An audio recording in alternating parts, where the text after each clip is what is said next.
And today we have Rob Parrish and Eric Anschwitz. And first thing is the formula of this event. Well, we have two talks, both 25 minutes, a 5-minute question, and there is a discussion after the second talk. And also, both talks will be recorded, and I will put them on YouTube probably sometimes next week. So if you have to go, don't worry, you won't miss the talk, but you might miss the discussion. And I guess with that being said, I will ask Rob to screen his share, and I will introduce him in the meantime. So Rob Parrish is the head of chemistry simulations at Ware. Originally a mechanical engineer, he got a PhD in quantum chemistry from Georgia Tech with a specialty in intermolecular interactions, and later become a postdoc at Stanford. Prior to joining Ware, he was an associate staff scientist providing theory support for ultrafast experiments at SLAC National Accelerator Laboratory. And at Ware, Rob and his team specialize in bringing the best quantum and classical techniques together to provide new methods for computational solution of the electronic Schrödinger equation. And before I will let Rob start his talk, I wanted to just make one last announcement. So unfortunately, Alba, who was co-hosting this event up to this point, unfortunately, she left the Matter Lab in Toronto and now is in Barcelona. And now Abhinav is the Toronto, like the other Toronto co-host. So he's there, you know, in that one big room. So thank you, Alba, and happy to have you here as a guest today. And now, happy to have you, Abhinav, here as a co-host. And now I will give it to Rob. Excellent. Well, thank you for that very kind introduction. First off, can everybody see my screen? I just want to make sure that that's working at the moment. Great. Okay, so all you have to do is restart, just like a standard Windows box there. They say I actually hate computers, and so that's why I program quantum computers. It's not even a real thing yet. So yeah. So thank you all for that kind of introduction, and very excited to share with you today some of our efforts at Ware. Today, what I'm going to try to do is to provide a brief sort of grounding about what we're trying to do at Ware and how that fits into the bigger picture of this amazing field that we're in here. And then we're going to do a deep dive into a recent paper that we did with Covestro on local expressive and quantum number preserving ansatze for VQE and fermionic systems here. By the way, please, I think the instruction is ask questions in the chat, and if they seem really important, we can break through and do them in the middle here. Otherwise, we'll hold them towards the end of the talk there. So we all know sort of the field that we're in here. We're trying to do quantum computing for quantum chemistry is my particular focus of this. This is back since the earliest days of quantum computing back in Feynman and Gell-Mann and everybody is. We've been trying to solve the electronic Schrödinger equation or other types of Schrödinger equations for other types of particles to find the ground state or maybe excited state wave functions of physical systems that are quantum. And this is very hard to do on classical computers. So maybe we could shortcut that by actually building a doppelganger of the electronic wave function that we're looking for on a controllable qubit device, which is much easier to build and program it than actually going out and synthesizing a real molecule. And the idea here would be, instead of going out, making this molecule, and then in a lab watching the observable properties of that molecule, instead maybe we could build that doppelganger directly in a quantum circuit, have at the end here, the wave function here represent what this electronic wave function is supposed to be, and then just read out the properties of the molecular system at the end of this. And this is a very simple and beautifully elegant idea, and I think it got off to a really rockin' start in the near-term era with this now extremely famous paper on the variational quantum eigensolver back in 2014 here. But the devil is all in the details of this double arrow here. And so over the past almost decade now, there's been just immense progress made by many different groups in trying to really hammer out the details of how you would actually go and do that. And it's a really, really neat field to be working in. And I have to say, for instance, when I joined Ware 3 years ago, I was extremely convinced that you could not directly solve for fermions on a qubit device. And 3 years later, I am extremely convinced that you can solve for fermions directly on a qubit device. And what changed was a method called double factorization, which we might get into a little bit later today. that came from many different people in the field had their contributions to this, and it's really reduced the cost of doing the measurements and the complexity of actually simulating the Schrodinger equation on a quantum computer. That's the kind of thing that can happen in 3 years in this really neat field. So QC Ware, we are, obviously just one small part of it, but we do think we provide a unique take on at least a subset of it.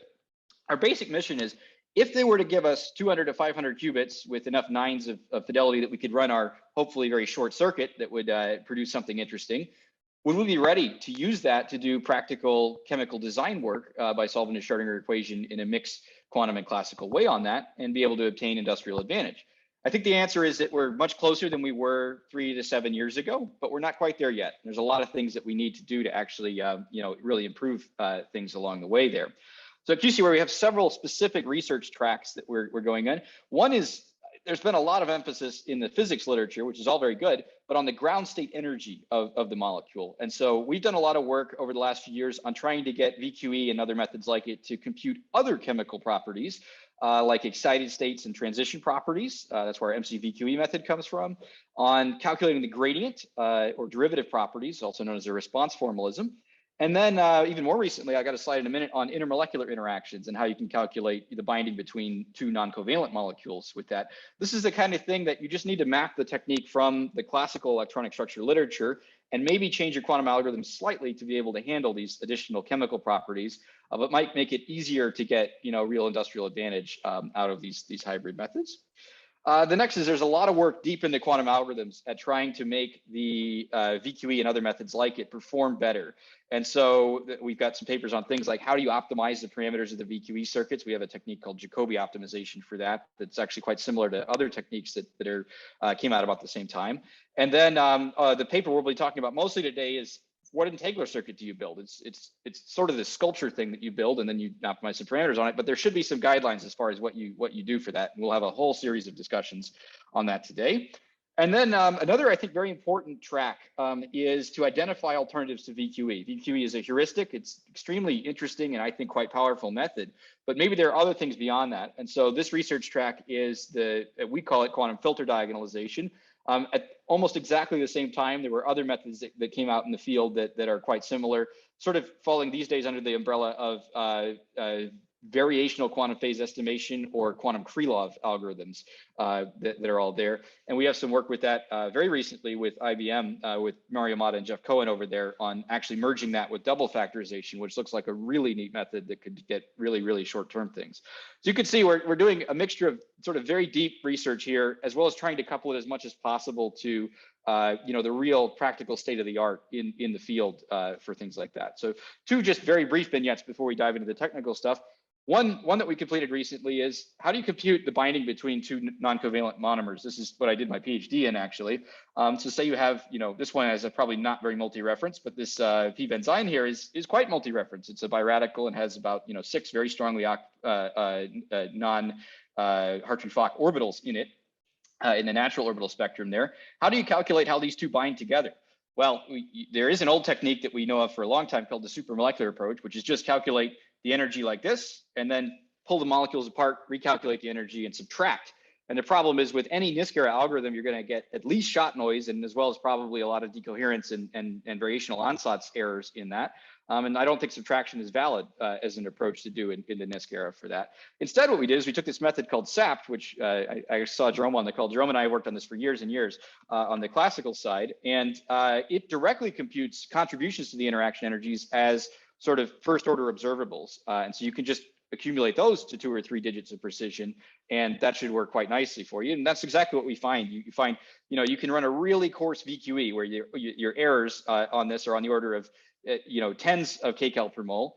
And, so the total subtractive thing would carry that amount of error with it. But then if you actually calculate, contributions to the interaction energy, you can get orders of magnitude reduction in that. And so this is just this constant thing we have to do in this field, which is map all of the techniques we know, all of the dirty tricks we know from classical electronic structure theory to the quantum environment and really make them work there, and maybe we'll get some more horsepower out of it. So also very important is to really use the best classical techniques. So we're all doing everything you see today is in an active space picture. We have part of the molecule, like an iron atom here, that's actually, you know, maybe highly correlated, and the rest is probably pretty well described by Hartree-Fock or density functional theory or something like that. We need a mixture of codes that are just as good on the classical side as they are on the quantum side. And maybe we can handle, you know, much larger complexes that do have really strong electron correlation going on in them. So this is an example of something. We can't run this on a quantum computer yet. In this case, it's a 12-qubit active space, but we can actually simulate it at this scale. And that's the kind of thing we should start doing, I think, throughout the field, is try to not just run this on 2 and 3 atom systems, but run it in an active space of a much bigger system, and start really handling, you know, letting the quantum computer do the active space that it's designed to do, and then letting the rest of the system be handled by something, you know, that's classically tractable, but representative of what the problem should do. Another example is, can you calculate derivative properties? And so we've done this now in 2 contexts, once with SLAC in the context of this thing called the ab initio exciton model for photochemistry, and then again recently with Covestro in the Fermionic Hamiltonian, which is much more difficult. And between these 2 papers, we think we managed to reduce the complexity of computing the analytical gradient of a VQE, particularly MC-VQE, where it's not a variational method in the state specific energy, reduce that cost to be about the same as computing the underlying energy. And so you calculate the energy, you calculate the gradient in maybe double the total cost of the energy. And now you can do things like dynamics or geometry optimizations or things like that. This is the kind of thing I think we have to do throughout this field, and really try and map all those things from the classical side over to the quantum side of things. So that's just to give you a flavor of the kind of day-to-day stuff that we do on the high side at QC Ware, close to, you know, the applications. We also do a lot of quite fundamental research into you know, what specific gates we should be using and how we should mitigate errors and things like that. And that's the main topic of today's discussion, is our recent paper, which will be, I think it's ASAP already in New JPhys, but the archive link is right here. This was done in collaboration with Covestro, a German materials company who's doing very forward-looking research into this space to be, you know, along with us, ready to run on these quantum computers as they emerge. And the topic is fabric-type quantum number preserving VQE entanglers for fermions. And let me just acknowledge my coworkers here are Gianluca Alonsometti, David Wyrix, and Christian Gogolin, all of whom are affiliated with Covestro, and really excellent team to work with on this. They bring some really strong QAS stuff, and I bring, I think, the quantum chemistry to that, and that's how we were able to do this. This actually started in 1 meeting, and then it took us a year to actually write all the code out and get it really, you know, proved out and realize sort of what we have here. So the idea here is, let's say you want to explore the Hilbert space in a way that's extremely powerful, even at short depth, even at polynomial depth, that in the limit of very deep depth, it converges to so-called universality, meaning it can represent any action in the Hilbert space. And you want to do so in a way that's really simple to describe the circuit program that you're writing out to actually do that operation. Well, if there's no constraints on your qubits, this has been known sort of forever. In fact, it's kind of hard to find a unique reference for it, but every group we talk to knows that this is how you do it. For instance, if you're just trying to cover SO4, so real rotations, SO2 to the 6 for the 6-qubit example here, what you can just do is build 2-qubit entanglers, each of which are universal for the 2-qubit space. And those actually have a pretty simple recipe for them here. They're actually just, you can build them as 6 RY gates, 2 CZ gates, and that'll cover the 6-parameter SO4 2-qubit space. And then you can build what's called a gate fabric out of that, where you alternate between nearest neighbor left and right, so even in odd nearest neighbor connections. And as you build the circuit out deeper and deeper and deeper, it becomes increasingly powerful in exploring the Hilbert space. When you get it to be deep enough that you have enough parameters in the aggregate set of gates here that they cover the number of parameters in SO2 to the 6, which you can figure that out. It's just the upper triangle of an anti-symmetric matrix that's, you know, 2 to the 6 dimensions in size. It becomes universal, and you can cover any rotation in the Hilbert space at that level. And then as you build up to it, there's some extremely interesting characteristics as far as how it converges. This is known as the epsilon net formalism, which is way beyond you know, what my background is in this space. But basically what it's saying is, yes, it should take an exponential depth circuit to get from any Hilbert space vector to any other Hilbert space vector. But at intermediate distances, it lifts you into a smaller space where you can actually do accurate rotations within that smaller and non-linearly lifted space above that. And so what it's basically saying there is that it has very compelling properties of covering at least approximately the Hilbert space, even at very short depth. And obviously, it's a very simple program to write down. It's very very local connectivity. In fact, left and right nearest neighbors, so a linear connectivity there. And also, very simple circuits to describe, and they're all isotropic. They're all the same, element that you have there, just with the exception that you change the parameters from one layer to another for that.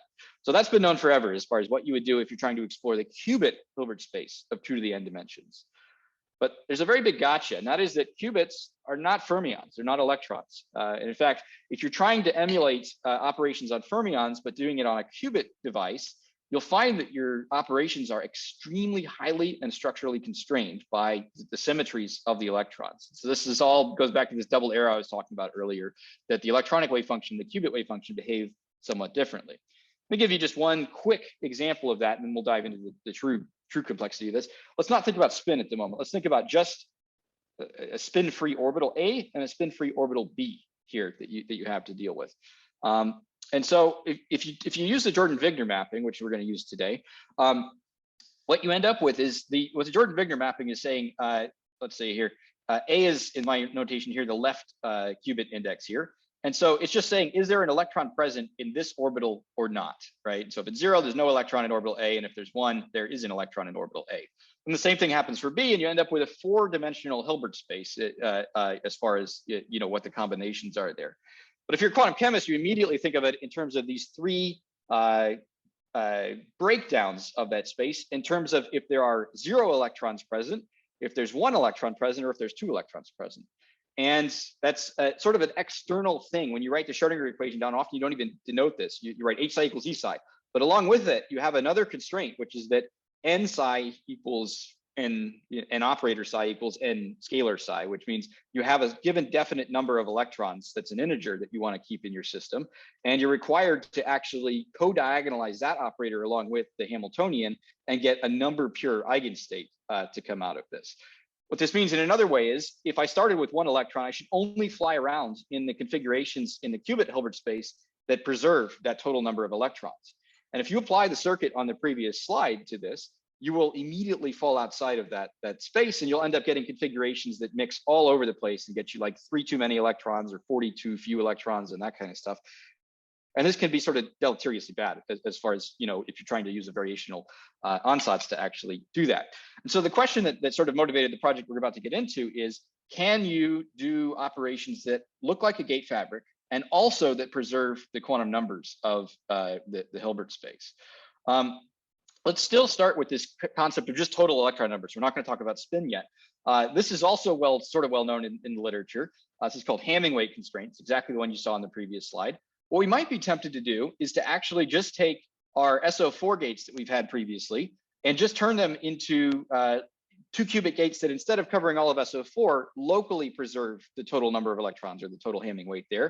And that would be this Givens rotation gate where you only rotate in 0, 1, and you don't mix configurations that do that. What you'll find is, remarkably enough, that doesn't work. It does preserve the Hamming weight exactly, but it does not allow you to do any rotation you want. It does not get the universality in the full Hilbert space. And so you have to do something beyond that to actually get to full universality. You actually have to use, we found a construction that uses 3 qubit gate fabrics that preserve, this is the 1 total Hamming weight, and this is the 2 total Hamming weight blocks of those spaces. If you do that, then you have enough power to actually explore the whole Hilbert space as you go deep enough, while at the same time exactly preserving the quantum number symmetry. Now, the situation gets even more complicated than that when you get to electrons, and that is because they preserve even more than just the total number of electrons. In the conventional sense, they preserve number of alpha, number of beta, so spin up and spin down, and S squared, which is a really, really weird one. And so don't worry about the first part. This is just our particular flavor of the Jordan-Wigner mapping that we do here. We need to preserve symmetry in the alpha, which is just already in the Z basis, how many electrons are present in the Jordan-Wigner mapping. Number beta for the beta electrons for that. And then spin is the weird one. Spin is a totally non-local operator. This is the one that when I got into this field, I thought you couldn't actually use the gate fabric to preserve this particular symmetry because of how non-local this operator is. And I even think it's kind of remarkable that there exists a gate fabric that you'll see in a few minutes that can actually preserve the quantum numbers and remain local, given that this operator is non-local. But that's sort of what we're given is, solve the Schrodinger equation within the constraints of these three operators and making sure they have, definite symmetry numbers to them. Can you actually do that? The answer is yes. And we started from one construction, which is, I think has a lot to do, a lot of interesting stuff in it. There's a simpler one you'll see in just a minute that has a lot of bearing with a lot of other things. We set out to say, okay, like let's say you have 8 qubits. So that's a 4-4 active space, for instance, in your fermions. How would you solve that? Well, what if you could solve full CI exactly in the 2-2 case, which is if you open up your electronic structure textbook, that's the first thing in Zybon is how to solve full CI in a 2 spatial orbital case here. It has a very, very complicated structure to this 16 by 16 matrix of this 4 qubit space, but it actually has pretty simple understanding of what the different elements in. Part of the matrix is for the case that you have one alpha electron, which could either go in the lower or the upper orbital, can you do rotations between those? And you just have a little Givens rotation between those configurations there. And due to spin symmetry, you have to do exactly the same thing in the beta. You have to apply the same angle in the beta as you do in the alpha, and that gives you one parameter in that part of the space. Due to whole particle duality, there's the same thing happening in the case that you have a hole in the alphas that you're moving from this orbital to this orbitals. And again, you do the same thing in the beta. That's the blue block of this matrix here. And then the green block is the fun one. That's the case where you have one alpha and one beta electron in your 2 spatial orbitals. And there are 3 valid singlet configurations that you need to rotate between. It's the double low pair, the double high pair, and then the open shell singlet that you have to be able to rotate between. And so you get 3 parameters to cover that SO3 manifold there. And you also have to, at the same time, not rotate onto the open shell triplet, which is the minus combination of this lowest configuration there. And so this is something you can build this gate, and you can build a fabric of these gates. And indeed, individually, they preserve all 3 quantum numbers. As you build the gate fabric out, it does converge to the full space. The only downside really with this construction is that these gate fabrics are kind of, each one of them takes something like 20 CX gates to build this particular case. So we had to ask, is there a better decomposition maybe that's simpler for that? And there is, and it actually has a really remarkable understanding as far as what's actually inside of it. Ignore the pi gate, that's just a classical pre-processing gate for that, that helps with void barren plateaus. It has 2 elements. The first is spatially adapted orbital rotations, between these 2 things. And that's making the same orbital rotation in alpha as you make in beta, which is kind of an intuitive thing to do. And then the other is to rotate the double low and the double high seniority 0 configurations, the diagonal doubles between each other here, and that kind of thing. And you do that. And if you staple several of those together, you can prove that you get back to the F gate on the previous slide. And therefore, you do satisfy full CI with it. It's also a lot easier to build these gates. And so these are just reducing the prefactor as far as what you find there. And so these have a really simple decomposition in terms of what they actually decompose into in terms of 2 qubit gates for that. Now, nothing in this field has come out of isolation. I mean, it's a beautiful and really hot and fast moving field. And so if you look at our reduced QNP gate fabrics, I think there's several major really other players that we looked at in the field and figured what ours was in terms of them. One is if you remove the pair exchange gates from the previous thing, well, you get orbital rotations, which has recently been very well demonstrated on a real quantum computer that you can do orbital rotations quite efficiently using Givens rotation gates. They may even be very close to native gates on those things. So you basically get Hartree-Fock if you move the pair exchange. If you remove the orbital rotations, but you keep the diagonal doubles, you end up with what I would call DOSI, doubly occupied configuration interaction, or seniority 0 configuration interaction. That's also recently been described by my colleague Christian as the pair unitary couple cluster doubles ansatze. And then if you remove linear locality, you actually get back to the old form of the UPCCGSD method for this. There's even been one more lately, and that's there's this paper that has only 10 citations and should have a lot more by Brian O'Gorman and Bill Huggins and Brigitte Whaley. And Eleanor Raffel, sorry.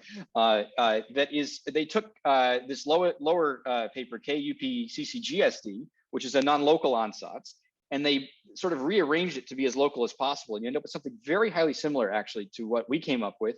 And really interesting to see that those two came from different pictures. Theirs came from rearranging a non-local ansatz. Ours came from starting with solving local clusters exactly and locally preserving the quantum numbers and building up from there. And they sort of converged to, I think, very much the same thing as far as what the powers are within the ansatz.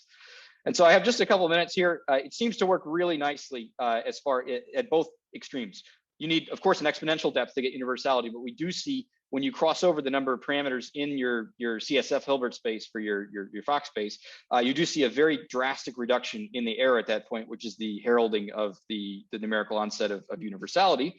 And at short depths, you need very short depths really to obtain quite accurate results relative to full CI for even quite difficult, I think, active spaces like this p-benzyne, which is an archetypical, multi-reference system with 12 qubits. We've also done, up to more like 20 qubits, naphthalene, which is a very hard sort of system to deal with, lots of static correlation going on in that one. And we find, quite relative low depths for that. We also, my colleague Gianluca has a way to try to avoid the barren plateaus, and it seems to be working reasonably effectively at helping us to optimize the parameters. There's a lot of work to be done with that. So we certainly don't think this is the end of the road, but it's a really neat thing that we think is a unique method within the space of entanglers that removes a lot of the ambiguities and uncertainties with how you would actually build these entanglers. And so just with my last moment that I have here, I do want to advertise. This is our current team. We have 5 really bright staff scientists, well, 4 bright ones and me, but everyone here on the team is a staff scientist, usually has at least completed a PhD, maybe getting to the level where they've been doing several postdocs and being a staff scientist in the area of computational chemistry or condensed matter physics. And we're actively hiring bright people in that space as well as in pure QIS space. And so if anybody's interested, please send us an email. We're always looking for really talented people to keep pushing this field a little bit further. And just want to close by acknowledging my really fun and bright collaborators across the space in a number of different collaborations. This is a really neat and free competitive field. I think it's a lot of fun to work in, and just meeting such great people throughout the journey here. With that, I will be happy to take any questions that y'all have. Great, thank you very much. That was super interesting. So there is a question from Dylan. So do you observe barren plateaus even for these specialized constraints Ansatze that don't seem close to designs? Not too So I don't know so much the T designs, or so I would argue that the circuit we've come up with we're still working on proving it, but that it is a T design, or very, very close to it. So this one in particular, it's a fabric, and it gets out to universality, and it looks like it's converging at intermediate depths, and we can prove to you which EREPs, it's most EREPs that it actually will get to universality in. What we need to do is do the full proof that it's a T design. So that's a question for somebody with better math grade than I do, than I have for this. I'm more of a electronic structure theorist in this. Now, as far as the barren plateaus question, I mean, you sort of see the hallmarks of them even with ideal optimization for the case that you start the whole circuit from 0. We have to do pretty clever, I would argue, pre-initialization that moves them to a case where they're already starting to pre-rotate. And actually, this is the same thing that basically what you need to do is you need to first make it implement a classical swap network so that you're exchanging information as rapidly as possible from layer to layer. And then you need to perturb it slightly from there so you can get off the saddle points. Once you do that, we see reasonable convergence, at least with the numerics that we've been doing. But I would not go beyond explaining that phenomenological behavior to you. I would not go any further in saying that we've completely mitigated the barren plateaus or anything like that at this point. We need to do a lot more, numerical benchmarking and that kind of thing. Okay, great. Any other questions? You can just raise your hand and unmute yourself and ask.